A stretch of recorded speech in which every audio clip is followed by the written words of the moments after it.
படித்தா வேலை கிடைக்காது இந்த நாட்டில், நடித்தா நாடு கிடைக்கும் அப்படின்றது மட்டும் தெளிவாக உறுதியாக இருக்குது. அதனால் படிச்சுட்டு வேலை இல்லாமல் இருக்கிறவங்க தயவு செஞ்சு நடிக்க போனீங்கன்னா நாடே காத்திருக்கு. சரிங்களா?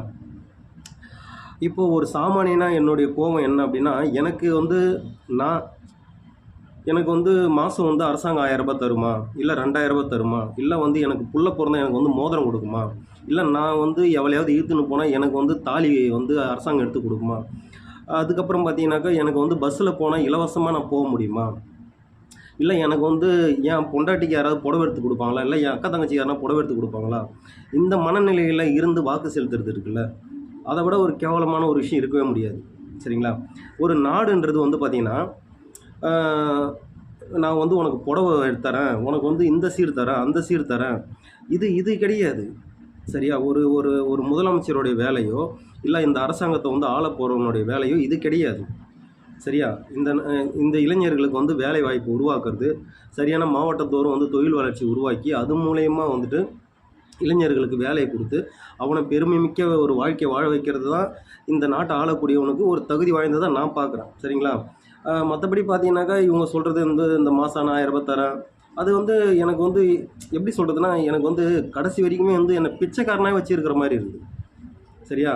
என்ன அவன் கையில் பிச்சைக்காரன் பார்த்தீங்கன்னாக்கா, கையில் தட்டை வச்சுக்கின்னு கோயில், இல்லைன்னா அப்படியே எங்கே கோயில் குளம் இருக்கிற இடத்துல, இல்லைன்னா எங்கன்னா மருத்துவமனை, இல்லை எங்கே சுற்றுறானோ அதை சுற்றுறான்.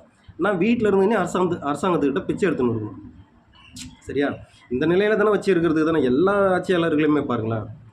இப்போ திமுக இருக்கட்டும், இல்லை அதிமுக இருக்கட்டும், இப்போ இருக்கிற தாவேகா உட்பட கடைசி வரைக்கும் நான் பிச்சைக்காரனாகவே இருக்கணும்.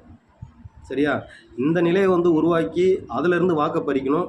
அது எனக்கு அதேமாரி இன்னும் நான் தான் தொடக்கத்திலே சொன்னேன்ல, அடித்தா வேலை கிடைக்குதோ இல்லையோ அந்த நாட்டில், நடித்தா நாடு கிடைக்கும். இது ஒரு கேவலம். சரி, அது இருந்துட்டு போகட்டும். இன்னொரு முக்கியமான விஷயம் என்ன அப்படின்னா, சரிங்களா,